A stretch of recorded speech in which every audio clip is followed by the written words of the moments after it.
कैसे मतलब? कुछ सर्जरी थोड़ी ना कराई है। वो तो क्या नाम, मैं ब्रश नहीं करती थी तो पीले हो गए। अब क्या करूं?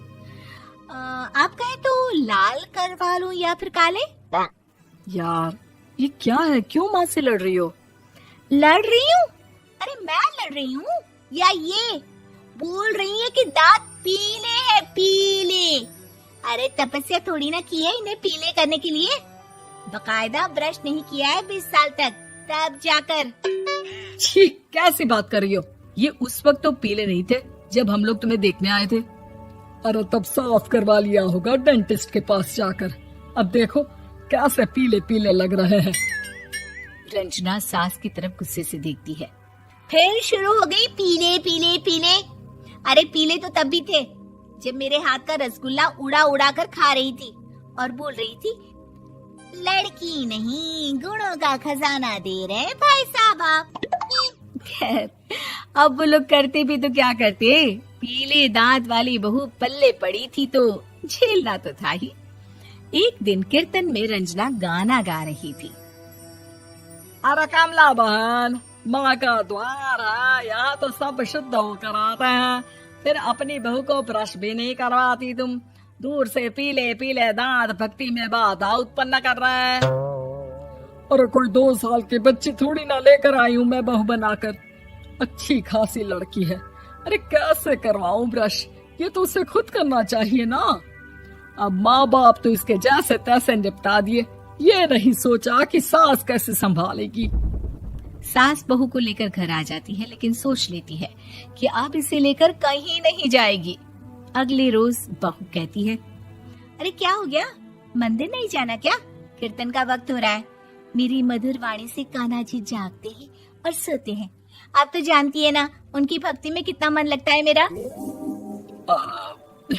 वो क्या है ना, तबीयत ठीक नहीं लग रही है मेरी, आराम करूंगी मैं। तबीयत ठीक नहीं लग रही? अभी तो मिथुन के गाने पर नाच रही थी आप, और अब बोल रही है कि तबीयत ठीक नहीं लग रही। अरे भक्ति में मन लगा लो सासू माँ, ऊपर जाना है, क्या मुंह दिखाओगी आप? हाँ? सास को बहू की बात पर गुस्सा आ जाता है। मैं क्या मुंह दिखाऊंगी, इसकी चिंता तो ना कर, समझी? अपने मुंह की चिंता कर, जो ये पीले पीले दांत लेकर हर जगह पहुंच जाती है। पता है लोग कितना मजाक बनाते हैं। ना जी ना, मैं नहीं जाना कहीं तेरे साथ। तो ये बात है। कोई ना, मत जाओ, मैं अपने कमरे में ही बैठकर भक्ति कर लूंगी। ऊपर वाला दांत थोड़ी ना देखता है, मन देखता है, भावना देखता है। और अरे बस बस, तू सब कुछ दिखा, बस ये सफेद चमकदार दांत ना दिखाना किसी को, है? जा यहाँ से। बहू को सास की बात का कोई फर्क नहीं पड़ता, वो तो जैसी थी वैसी ही रह जाती है। सुबह नहाकर किचन में खाना बनाना, फिर खाना खाना, कीर्तन भजन करना और सो जाना। एक दिन, माँ जी मैं सहेली के घर जा रही हूँ, शाम को लेट आऊंगी। हाँ, तो जाना, मैंने कौन सा तेरी आरती करनी है घर पर बैठकर। रंजना सहेली के घर जाती है, जहाँ वो पार्टी में जाने की तैयारी कर रही होती है। अरे शिखा, कहाँ जाने की तैयारी कर रही है? मैं गलत वक्त पर आ गई क्या? अरे नहीं यार, उल्टा सही वक्त पर आई है।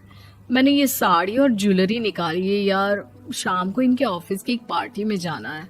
बताना कैसा लग रहा है ये सब? नहीं यार, इस ड्रेस के साथ तो वो वाली ज्वेलरी अच्छी लगेगी।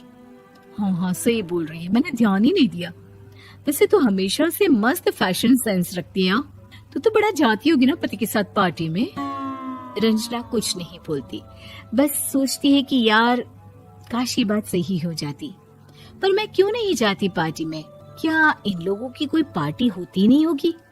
रंजना घर आती है और रात में पति से सवाल करती है, एक बात बताइए, आप मुझे किसी पार्टी में क्यों नहीं ले जाते? क्या आपके यहाँ ऑफिस में पार्टी नहीं होती? पति बेचारा क्या कहता कि दांत पीले हैं तुम्हारे इसलिए। अरे कोई पार्टी होती नहीं हम लोगों के ऑफिस में, तो कहाँ से लेकर जाऊं? और मार्केट, मॉल, कहीं वीकेंड घूमना, कहीं तो। अरे यार सारे हफ्ते में एक छुट्टी मिलती है, तो सोचता हूँ कि आराम ही कर लूं। क्यों? रंजना मन मार के रह जाती है। पहले कभी सास के साथ मंदिर जाया करती थी, लेकिन वो भी सास ने ले जाना बंद कर दिया। घर बैठी बैठी रंजना बोर हो जाती है। तभी उसे आइडिया आता है और वो मायके जाने का सोचती है। सासू माँ, 2 दिनों के लिए मम्मी के घर जा रही हूँ। अच्छा ठीक है, आराम से जा। और हाँ, माँ से कुछ अच्छी आदत सीख कर आना कि कैसे शरीर के हर भाग की तरह दांतों की सफाई भी जरूरी होती है, समझी? शुरू हो गई ना आप। वो लोग आपकी तरह नहीं है कि छोटी छोटी बात का बतंगड़ बना दे। उन लोगों के लिए मैं मायने रखती हूँ, ना कि मेरे पीले पीले दांत। रंजना माँ को बिना बताए उन लोगों को सरप्राइज देती है, लेकिन जैसे ही वो दरवाजे पर पहुंचती है, अंदर देखती है कि घर वाले कहीं जा रहे होते हैं। अब माँ, काश रंजना दीदी के दांतों वाली प्रॉब्लम नहीं होती तो वो भी हम लोगों के साथ चलती ना बुआ जी की बेटी की शादी में। हाँ बेटा, लेकिन अब उसे कौन समझाए कि उसको उसके पीले दांत नहीं दिखते, लेकिन उसके आसपास के लोगों को कितना एम्बैरेसिंग फील कराते हैं। मुझे तो कितनी बार उसके स्कूल की टीचर ने शिकायत की कि उसके साथ कोई लड़की बैठना भी नहीं चाहती, और ना ही कॉलेज में कोई उससे बात करना चाहता था। लेकिन पता नहीं क्यों उसे ये बात समझ में ही नहीं आती। कोई कमी नहीं है उस लड़की में, बस यही कि दांत पीले हैं। वो तो भला हो जीजाजी और उनकी माँ का, जो दीदी को जैसी है वैसे ही रखा हुआ है। रंजना को अपने घर वालों की बात सुनकर बहुत दुख होता है। वो सोचती है कि वो क्या करे, लेकिन फिर वो सीधा डेंटिस्ट के पास जाती है, अपने दांत चमकाती है और कसम खाती है कि वो रोज ब्रश करेगी। अरे क्या हो गया? तुम तो 2 दिनों के लिए गई थी ना, पर कोई ना, अच्छा है, चलो आ गई तो। रंजना सास के सामने आकर खड़ी हो जाती है और पूरी स्माइल करती है, उसके चमकदार दांतों को दिखाती हुई। हैं? चले मंदिर। माँ, मुझे माफ कर दीजिए, मैंने आप लोगों को बहुत एम्बैरेसिंग फील करवाया।